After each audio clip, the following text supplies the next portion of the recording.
Heaven's Blessing, Chapter 3, The Silver Core and the Hollowed Tree. Alright, let's keep the other details for a later date.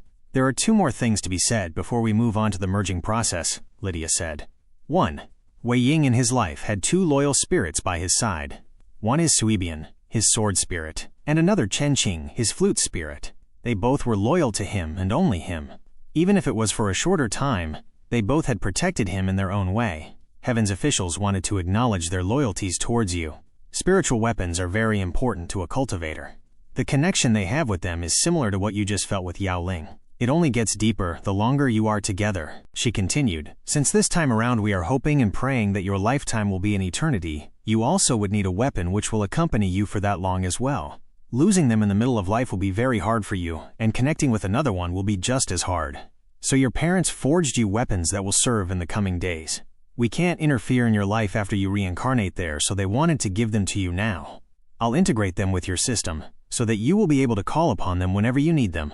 They will be stored in your inventory. Just make sure you are ready to wield a spiritual weapon before you use them. Your parents used Suibian and Chenqing to forge these new weapons. In the past, Suibian was used for Yang cultivation, while Chenqing was used for Yin cultivation.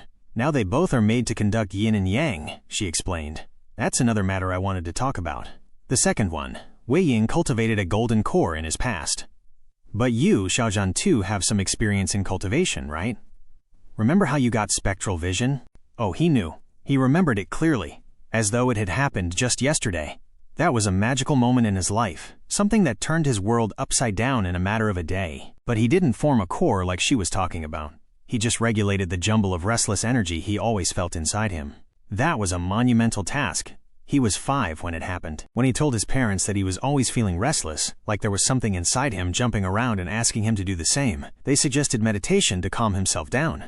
His teacher was so good at explaining how to calm the restlessness he felt inside, though they completely misunderstood the energy inside him as just that of an overly active child with a lot of energy to spend. Xiao Zhan, too, misunderstood their teaching in a delicious way. When they told him to circulate the energy he felt throughout his body, all the while taking deep breaths in and out to match them, his instructor thought he would chase some imaginary energy inside him that would pull his concentration inward and help him go into a deeper meditative state. Xiao Zhan, in reality, chased after the energy he really felt inside him. He misunderstood the energy diagram displayed in the meditation center, which showed the energy lines circulating throughout the body originating from the head. He thought he should do the same with his energy, and did just that. Earlier, his energy lines were all over the place, and in every direction.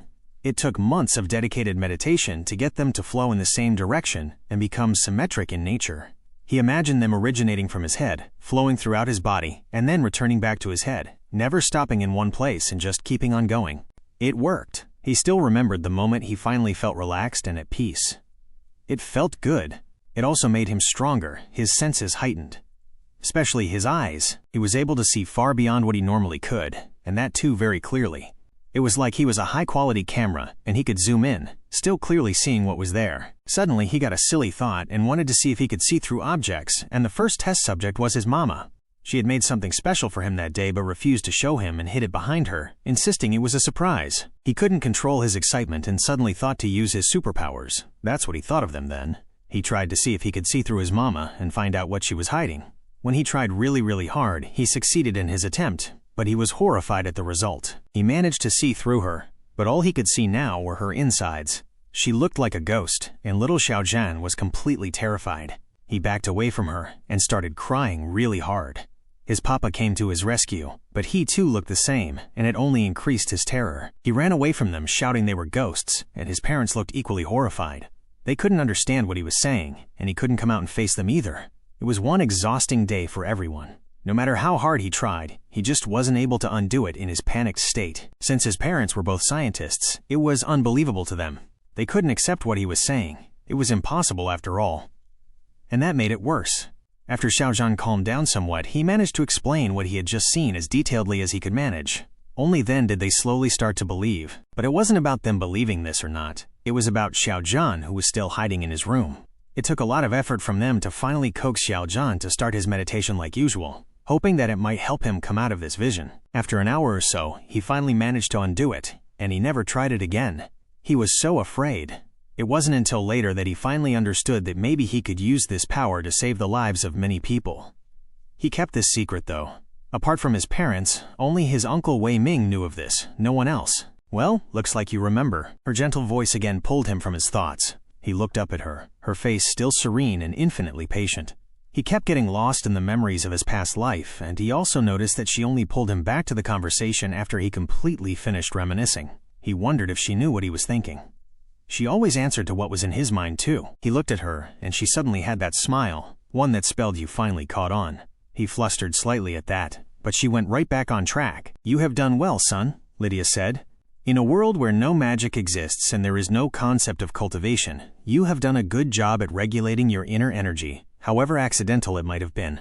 You also used the skills you gained in an efficient way. You have saved a lot of people in your life. Wei Ying, his life was hard, she sighed. He lost his parents at the age of 5 and had been on the streets for 4 long years. His priority was survival.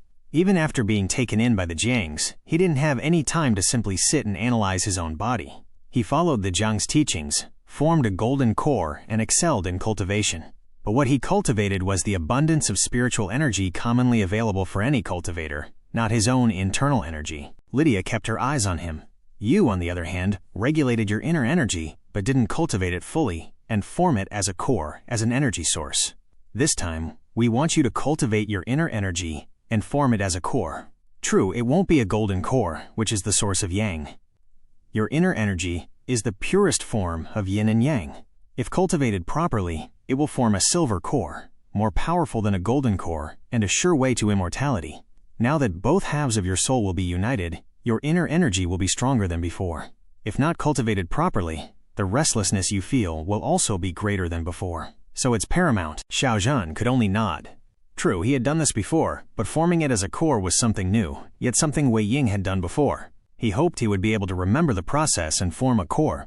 He didn't like the restlessness it made him feel. It always distracted him and never let him sit still. He didn't want to experience that again, but it also made him think how Wei Ying must have felt his entire life if he never got the time to cultivate it. This train of thought brought him to another question. They said his soul would be merged when he was still a child. Just exactly at what stage? He wanted to know what situation he would find himself in when he was reborn there. At this point, he knew he didn't have to voice his concerns to receive an answer. He just looked at her expectantly, waiting for her to speak. That she did. Lydia told him, "We have considered multiple scenarios of when we can send your merged soul back. But there are some concerns to be considered. The child cannot be too young. He won't be able to withstand the process. His mind wouldn't be able to process 2 lifetimes worth of memories, especially one with more heavy and painful memories.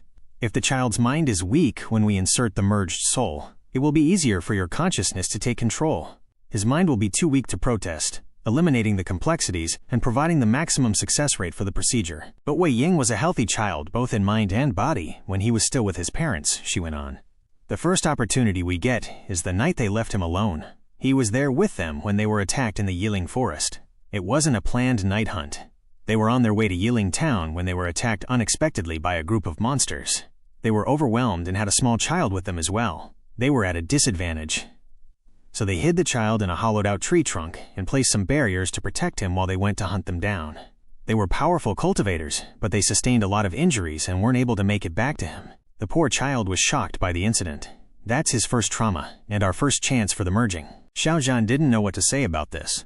From a healthy child of both mind and body to a fate of a series of traumas, all just by an accident which they never had control over. He was a doctor, and he had seen countless cases of accidents.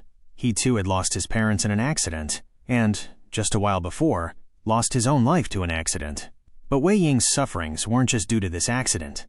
After all, Xiao Zhan still had a good life even after his parents' death. He had people who truly cared about him throughout his life.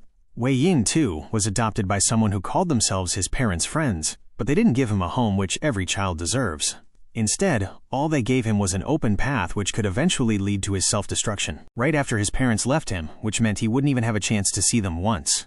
When she told him that Kangxi Sanren and Wei Chengze were the same people as his parents, just with different names, he was happy that he was going to see them again. A part of him which always missed them reared its head and made him rejoice at the chance given to him.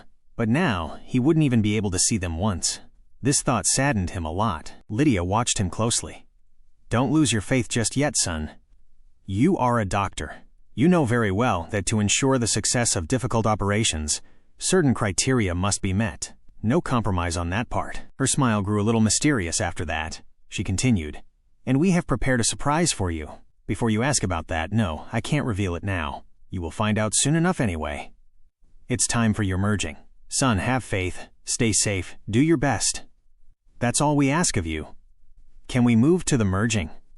Are you ready now?" At Xiao Zhan's nod, she started muttering incantations under her breath, at the same time starting to draw runes in the air. She sent forth the array to the ground beneath him and activated it with a huge wave of her energy. She raised both hands, and the energy of the heavenly garden surged into a focused vortex. The air around Xiao Zhan began to hum with immense, controlled power. The merger was instantaneous and absolute. The Xiao Zhan half felt pure, cool, and logical.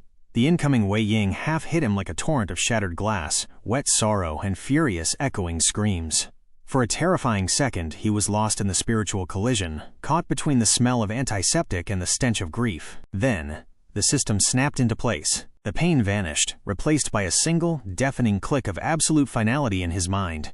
Before his vision, superimposed on the luminous garden, the clean, sterile interfaces of the status screen, the universal trading network, and the complex, colorful gallery of spells materialized. He felt the vast, chaotic energy of the prince's soul core immediately filter through the stabilizing software. He was now whole, powerful, and programmed. Lydia's voice cut through the system's notifications, strained from the immense, rule-breaking effort. "Go! The future rests on the strength of your will, young prince." The stone floor beneath him exploded into a rapidly spinning portal of violet and cinnabar light. The air rushed out of the heavenly garden as he was compressed and launched across the chasm of existence. The colors and sensations blurred into a single high-pitched whine. His last sensory impression of the divine world was the powerful feeling of his whole soul. Then the darkness enveloped him, giving him the much-needed reprieve from this sensory overload.